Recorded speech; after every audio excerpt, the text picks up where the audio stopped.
The story of the flagrant flower blooms with dignity is something that every person in this world longs for. It's the coming of age story where you meet that one person that makes you feel something you've never experienced before. It's what makes you feel flustered and yet also at peace when you're with that certain somebody. Story time. So my fiance wanted to watch this anime on Netflix a couple weeks ago. She has actually been reading the manga and is caught up and told me that there's to be an anime adaptation for this manga, and she was super excited for it, of course. So she gets the TV remote, turns on the TV, logs into Netflix, scrolls and scrolls and finds nothing. Apparently the anime is only coming out on the other side of the world and it has not come out in the US. So, like the nerd I am, I get on my laptop, look up a website. I'm not gonna say what website. Look for the anime, find it, get that fancy little HDMI cable, plug it into my TV, and boom, we got the anime on the TV. So we started watching it. What is The Flagrant Flower Blooms with Dignity? This story follows two high school students that attend neighboring schools. They're literally right next to each other. One is an all-boys school and the other is an all-women's school.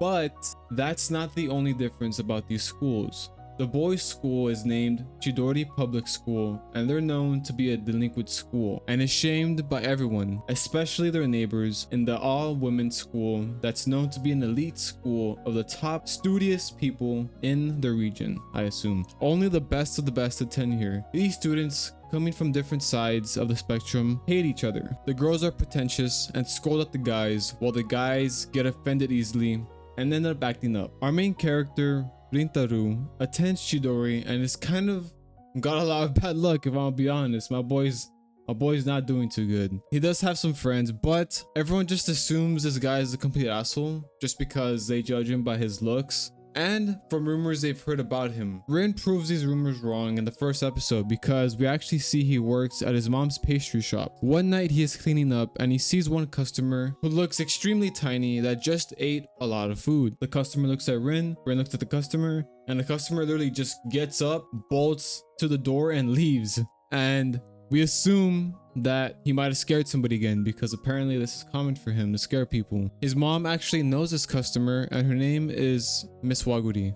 His mom tells him not to worry, she'll lure her back with her delicious pastries. The next day, Rin's mom bursts through his door saying that Miss Waguri came back. She tells him she got flustered because, well, my guy's got the looks. Keep in mind, he thinks she is younger than him this entire time because of how tiny she looks. In a rush of feeling flustered too, Rin says it's getting late, you should go home already, and walks her out with some dessert. And before she leaves, she tells him she's never been scared of him. And of course, this man has no idea what to fucking feel or think because apparently no one likes him and everyone thinks he's big and scary except his friends and his mom. We then see that the bag that he gave her was found by Rin's mom and it looks kind of beat up a little bit, like if it just dropped suddenly. In a panic, Rin runs to go find Miss Waguri, who is met by the same assholes that spread rumors about Rintaru. Miss Waguri actually defends Rin, saying he is not a bad person and does not want to go anywhere with these guys.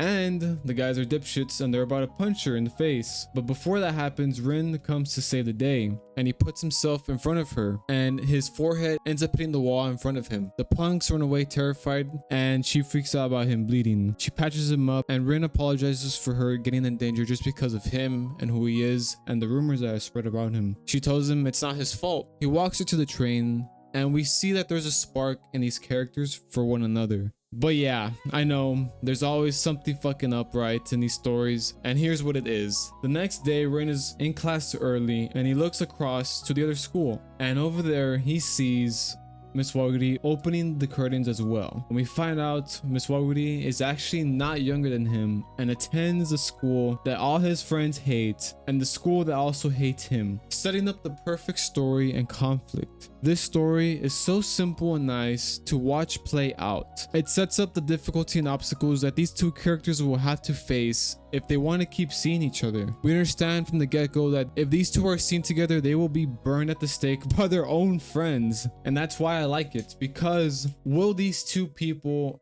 end up getting through these many big obstacles to just talk and just be friends. We know nothing more and don't want to assume more. That's why I like this show, because I think so far it's only been about 6 episodes, and in those 6 episodes we see so many things and so many events happen in the story. I think the one I want to point out the most is the fact that Kaoruko and Rintaro actually see each other a lot. Like, they constantly think about each other throughout the show because they feel something's there. Especially because Rintaro has never experienced anything like that before in his life. We see throughout the first couple of episodes that a lot of people don't trust him. Like, just because they see him, they immediately get scared. Kaoruko already knows that he's a good person, has a good heart, makes a big difference, and makes want to talk to her more. And I think this is the perfect segment to talk about one of the other characters in the show named Subaru.